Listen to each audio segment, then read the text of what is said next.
যারা চোখে কম দেখেন বা চোখে ঝাপসা দেখেন অথবা চোখে অন্ধকার দেখেন এবং চোখে ছানি পড়েছে এবং চোখ ক্যাঁতরানো, চোখ দিয়ে পানি পড়া, চোখে অতিরিক্ত জ্বালা পোড়া করা, চোখে অ্যালার্জি, চুলকানি এবং সিজনাল আসলেই আপনার চোখে অতিরিক্ত ক্যাঁতরানো ভাব থাকে এবং চোখে সবসময় ব্যথা অনুভব হয় এবং চোখে কাটা কাটা বসে, তাদের জন্য আজকের এই ভিডিওটি। তো এভরিওয়ান, সকলে কেমন আছেন? আশা করি সকলেই ভালো আছেন। তো আজকে যে ওষুধটা আপনাদের মাঝে নিয়ে আসছি এটা হলো এরিস্টো ফার্মাসিউটিক্যাল কোম্পানির একটি ঔষধ। আর এটি শুধুমাত্র একটি চোখের ড্রপ নিয়ে আলোচনা করার চেষ্টা করব। আর এই ড্রপটি শুধুমাত্র 5 মিলিগ্রাম হয়ে থাকে এবং এটি বিশেষ করে নাম দিয়েছেন অপটিমক্স। এটা কিন্তু বিভিন্ন কোম্পানির বিভিন্ন নামে তৈরি করেছেন, যেমন স্কোয়ার ফার্মাসিউটিক্যাল তৈরি করেছেন ওভেন নামে, ওভেনটি।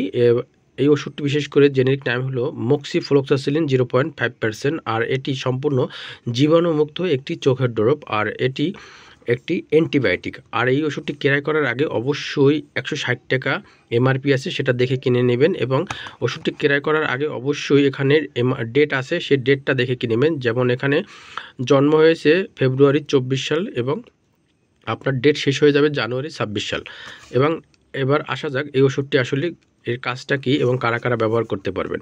এই ওষুধটি বিশেষ করে ছোট বড় সকলেই কিন্তু ব্যবহার করতে পারবেন। আপনার বাচ্চা যদি আজকে জন্মগ্রহণ করে, সেই আজকে জন্মগ্রহণ করার পরেও আপনি ওষুধটি ব্যবহার করতে পারবেন। এটি ছোট বড় এক কথায় সকলের জন্য প্রযোজ্য, বয়স্ক মুরব্বী সবার ক্ষেত্রে। অনেক সময় বাচ্চা জন্মগ্রহণ করার পরে বিশেষ করে বাচ্চাদের চোখ অতিরিক্ত ক্যাঁতরানো থাকে এবং অতিরিক্ত পানি ঝরে থাকে এবং চোখে অনেক সময় বাচ্চারা হাত দিয়ে থাকে, চোখ অতিরিক্ত চুলকায়, সেক্ষেত্রে এই ওষুধটি ব্যবহার করা হয়ে থাকে। এবার আসা যাক এই ওষুধটি বিশেষ করে বাচ্চাদের ক্ষেত্রে কিভাবে ড্রপটি ব্যবহার করবেন। 1 ফোঁটা করে 2 চোখে 2 ফোঁটা ব্যবহার করতে হবে।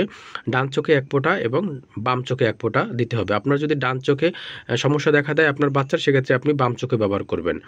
এবার আসা যাক প্রাপ্তবয়স্কদের ক্ষেত্রে। প্রাপ্তবয়স্কদের অনেক সময় চোখে কিন্তু অন্ধকার দেখে, ঝাপসা দেখে এবং চোখে অনেক সময় ছানি পড়ে থাকে এবং ছানির অপারেশন করার পরেও কিন্তু ওষুধটি ব্যবহার করা হয়ে থাকে।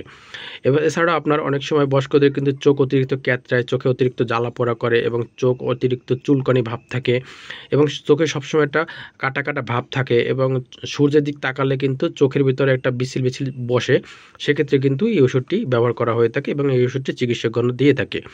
আর এই ওষুধটি প্রাপ্তবয়স্কদের ক্ষেত্রে ব্যবহার করতে হবে ডান চোখে 2 ফোঁটা এবং বাম চোখে 2 ফোঁটা। আর এই ওষুধটি কোনো সাইড এফেক্ট, পার্শ্ব প্রতিক্রিয়া নেই। ওষুধটি ব্যবহার করার আগে অবশ্যই একজন চিকিৎসকের পরামর্শ নিয়ে নেবেন। আপনার যদি ডান চোখে সমস্যা হয়ে থাকে, সেক্ষেত্রে আপনার বাম চোখে ব্যবহার করতে হবে এবং আপনার যদি বাম চোখে মনে করেন এরকমের সমস্যা দেখা দেয়, সেক্ষেত্রে আপনি ডান চোখে ব্যবহার করতে পারবেন। এই ওষুধটি দোনো চোখেই আপনার ব্যবহার করতে হবে যদি আপনার এক চোখে সমস্যা দেয়। তবে ডোরপটি ব্যবহার করার আগে একজন চিকিৎসকের পরামর্শ নেবেন। ভিডিওটি ভালো লাগলে অবশ্যই একটা শেয়ার করবেন। পরবর্তীতে আরেকটা ভিডিও নিয়ে হাজির হব। ধন্যবাদ সবাইকে।